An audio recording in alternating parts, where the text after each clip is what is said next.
बिस्मिल्लाहिर्रहमानिर्रहीम। अस्सलाम वालेकुम। आज हम पंजाबी के एक और टॉपिक पढ़ेंगे, ठीक है। इसका नाम है दीवा ते दरिया, ठीक है। ये लिखा है अफजल एहसन रंधावा, ठीक है। असलम मैम, सबसे पहले हम क्या करेंगे, हम इनका पहले सबसे इंट्रोडक्शन देंगे। जो रंधावा साहब थे, ये अभी 2023 में आया था और ये मैंने अटैम्प्ट किया था क्वेश्चन, और बिलीव मी कि मैंने इसको सिर्फ सुपरफिशियल इस तरह ही पढ़ा था, लेकिन I was able to attempt it in a very good manner, ठीक है। तो दैट्स वाई आई स्कोर 81। इंशाल्लाह ये मैं तो हाईली रिकमेंड करूँगी कि ये आप पंजाबी ऑप्ट करें। पंजाबी बहुत अच्छे मार्क्स देती है। तो आते हैं अपने फॉर्मली लेक्चर की तरफ। अच्छा, सबसे पहले क्या होगा कि तारफ़ लिखेंगे। ना भूलन वाला अदब तख्लीक करके अपनी थां बनाइए, ठीक है। मतलब ना भूलन वाला यानी कि ना भूलने वाला जो अदब है उन्होंने तख्लीक करके तो अपनी जगह बनाई है। थां कहते हैं पंजाबी में जगह को, ठीक है। आप नो एको वेले, आपको एक ही टाइम पे, ठीक है।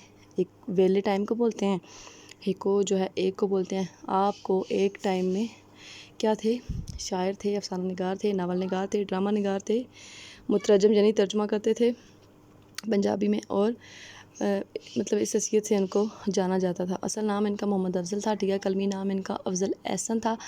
जटा मतलब जटां दी मशहूर ज़ात, जो जटों की मशहूर ज़ात सी रंधावा के साथ इनका ताल्लुक़ था, जिस वजह से इनको रंधावा भी ज़ात कहते हैं। अच्छा, मैंने इसको रंधावा ही बोलती हूँ। अब इसको आई डोंट नो कि इसकी ओरिजिनल प्रोनाउंसिएशन क्या है। पैदाइश इनकी 1 सितंबर 1937 को अमृतसर इंडियन पंजाब में हुई थी, ठीक है। अब ये MCQs में पूछ सकते हैं कि 1 सितंबर 1937 में अमृतसर में इंडियन पंजाब में हुई थी। वालिद इनका जो थे उनका नाम सरफराज चौधरी था और वो सरकारी मुलाजिम थे। इन जो अपनी तालीम थी उसका जो आगाज़ किया था वो कैथेड्रलिक थे सेंट एंथोनी, ये क्रिश्चियंस का कोई स्कूल था, वहाँ से इन्होंने अपनी एजुकेशन इब्तदाई जो थी वो ली थी। उसके बाद मेरे कॉलेज सियालकोट से इन्होंने FA और BA वहीं से किया। फिर 1964 में पंजाब यूनिवर्सिटी लॉ कॉलेज से इन्होंने लॉ की डिग्री ली थी। कुछ अर्से बाद इन्होंने फैसलाबाद की जो एग्रीकल्चर यूनिवर्सिटी है वहाँ पे इन्होंने जॉब की। फिर अब पंजाबी में फिर को हम फिर कहते हैं। फिर 1967 ਨੂੰ वकालत शुरू कर दी। 1970 ਨੂੰ डिस्ट्रिक्ट बार एसोसीएशन के सदर चुने गए, ठीक है। 1972 ਨੂੰ फैसलाबाद ਨੂੰ कौमी असम्बली के मुंतखब मैंबर, मतलब 1972 में ये नेशनल असम्बली के मैंबर भी बन चुके थे। नावल, ड्रामे, कहानियाँ, नज़मां, गज़लां ते तर्जुमा पर कीता तर्जुमा दर्जना किताबें, यानी दर्जन से ज़्यादा इनकी किताबें छप चुकी हैं। दीवा ते दरिया, दीवा जो हमारे सिलेबस में शामिल है वो दीवा और दरिया है, ठीक है। इसका जो वो है पर्पज़ वो क्या है कि गवर्नमेंट कॉलेज सलाना लाहौर सलाना मजला रावी विच अफजल एहसन रंधावा ने क्या किया था, प्रोफेसर थे, उनसे किसने इंटरव्यू लिया था तो उन्होंने इसमें बोला था जेड़े नावलट दीवा ते दरिया दे तुसी जिक्र करते पे हो, ये मेरा पहला नावलट ते पाकिस्तान बनो मगर दूजा नहीं। इनका ये पहला नावल था और पाकिस्तान बनने के बाद ये दूसरा नावल था। पहला जो नावल था उसका नाम ठेडा था, ठीक है। ये MCQs में पूछ सकते हैं कि पाकिस्तान बनन मगरों जो पहला नावल सी वो केड़ा सी, ओ सी ठेडा, ठीक है। अफजल एहसन ने आप ही इस नावलट आख्या है, यानी उन्होंने ख़ुद इसको नावलट भी बोला है, ठीक है, क्योंकि उसमें नावल वाली क्वालिटियाँ भी थी और नावलट वाली भी थी। डॉक्टर इनामुल हक जावेद भी इसनूं नावलट ही मनते ने, जिहदे विच नावल दे सारे अज्जा मौजूद ने। पहला नावल इन्हां दा 1961 विच छपया, जिहदी वारो ते मशहूर होए। नावल दे कुल 120 सफ़े ने, ठीक है।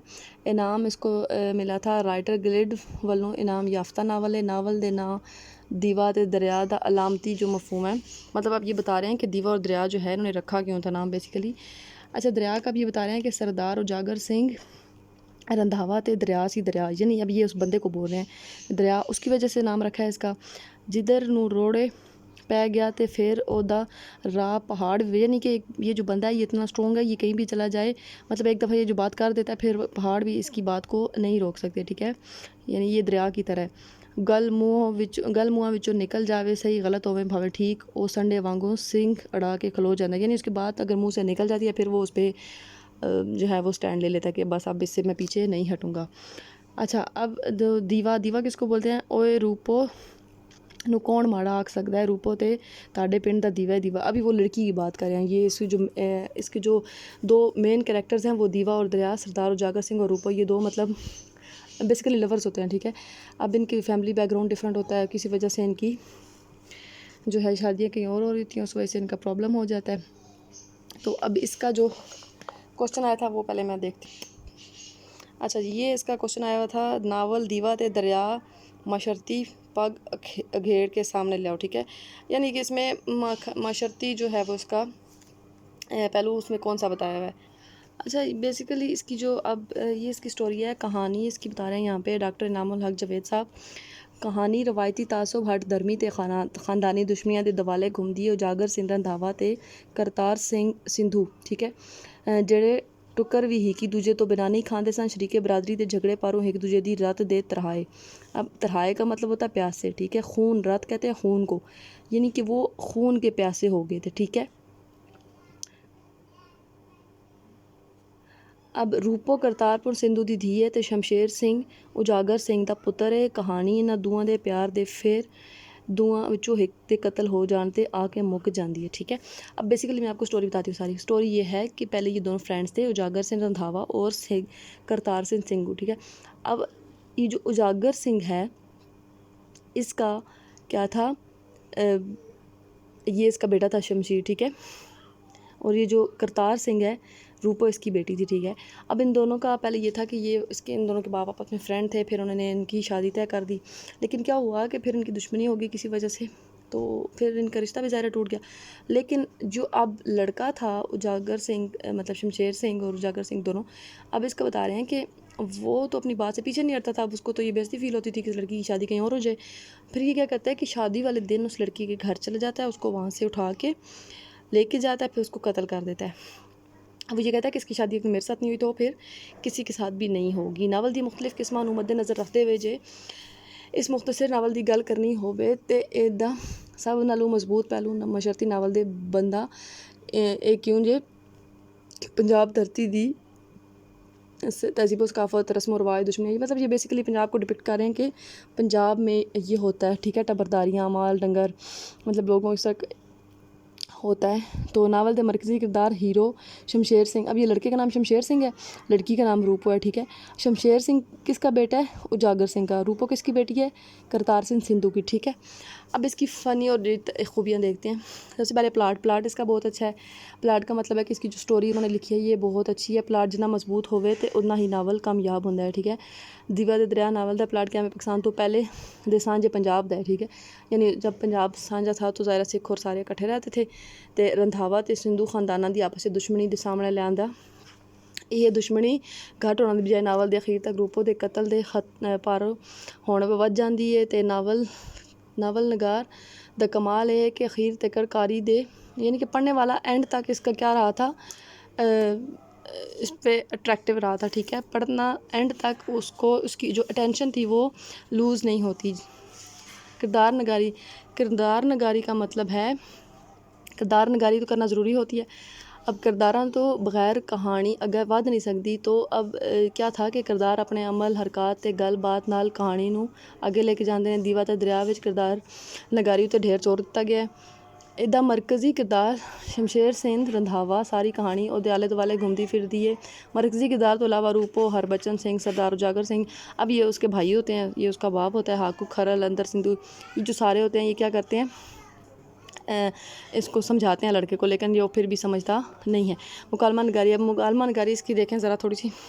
कितने चले आए हरबचन सिंह ने होली जा पूछा जिथे मर्जी। अब उसका ये भाई होता है आई थिंक, तो वो कहता है कि इधर जा रहे हो, वो कहता है जिधर मेरी मर्जी। ये नाल कौन ही तैनू नहीं पता, अगो शमशेर वट खान के आखन लगा, ठीक है। अब इसमें वो बता रहे हैं कि वो तो अब बेसिकली क्या होता है कि जो उसका भाई होता है वो कहता है कि बहनें और बेटियां सबकी साझी होती हैं, तो हमें उसको वापस कर देना चाहिए, उसकी आज शादी का दिन है, तो फिर ये तेरे नाल नहीं जा सकती। इस तरह बूहे ते क्या होता है कि जंज बैठी है, यानी वो कहता है कि उसकी बारात सामने बैठी है तो तुम उसको कहाँ लेके जा रहे हो, तैनू की ये नाल यही जंज नाल कहता है कि तुम्हें क्या है इसके साथ और इसकी बारात के साथ धियाँ भैणां दी इज्जत सांझी होंदी है, ये नहीं हो सकता। सवेरे तक सारे पिंड दा वड्या जाएगा, ठीक है। नक वड्या जाएगा, ये नक जो है नाक को बोल रहे हैं, कहते साहब का नाक कट जाएगा, ये तेरे नाल नहीं जा सकती, और मेरा राह ते रब भी नहीं रोक सकता। वो बंदा देखें आप कितनी बड़ी बात कर रहा है, कहता है कि मेरा रास्ता तो रब भी नहीं रोक सकता, मैं तो लेके जाऊँगा इसको।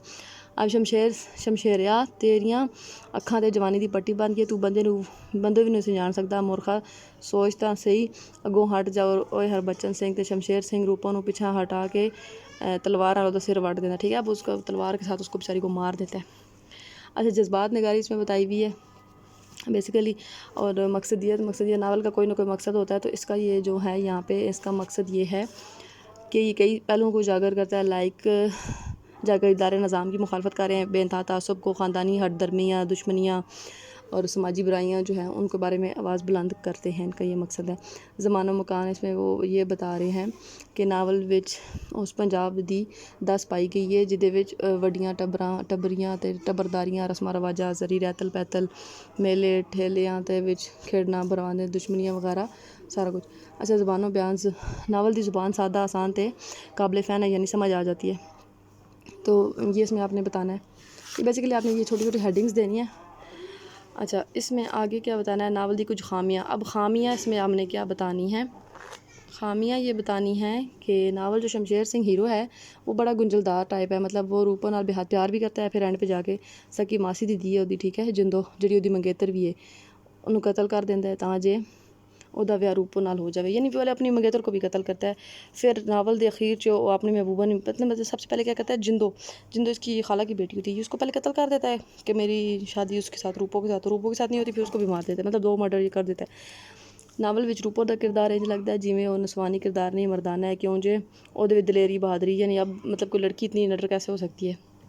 अच्छा, अगला है जी, नावल निगार ने आख्या कि रूपों दे कोठे कोठे जिन्हें भरा सन, ठीक है, मतलब उसकी छत जितने कोई ऊंचे ऊंचे बड़े बड़े भाई हैं, तो इतने सख्त इंतजामात में गड़बड़ कैसे होगी, वो कैसे उठा के ले गया उसको।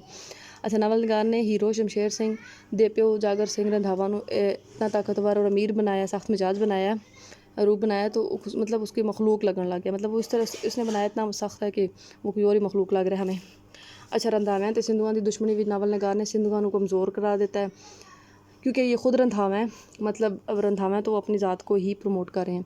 मुक्ति गल आपने बतानी है, लाजमी बतानी है। दीवा ते दरिया अफजल रंधावा का कामयाब नावल है। नावल देहाती ज़िंदगी दी तस्वीर दिलकश तस्वीर पेश करता है। नावल के किरदार बड़े जानदार ने, ज़बान के एतबार नाल चंगा नावल है। नावल की कहानी विच पंजाब के दलेर बहादुर गबरूआं नूं मौजू बनाया गया, उन्हां दी बहादुरी, शुजात ते हौसला की बड़ी गल की गई है, ठीक है। अब ये सारा कुछ आपने बता के, हाँ, अगर आपने पूरा ये नावल पढ़ना है तो ये आप इस बुक से पढ़ सकते हैं, ठीक है। इसमें ये पूरा एडिशनल मटेरियल का मतलब है कि अगर आपके पास टाइम है तो आप ये पूरा नावल इस तरह रीड भी कर सकते हैं, ठीक है। I hope you understand well, and that's all for today. Thank you so much. अल्लाह हाफ़िज़।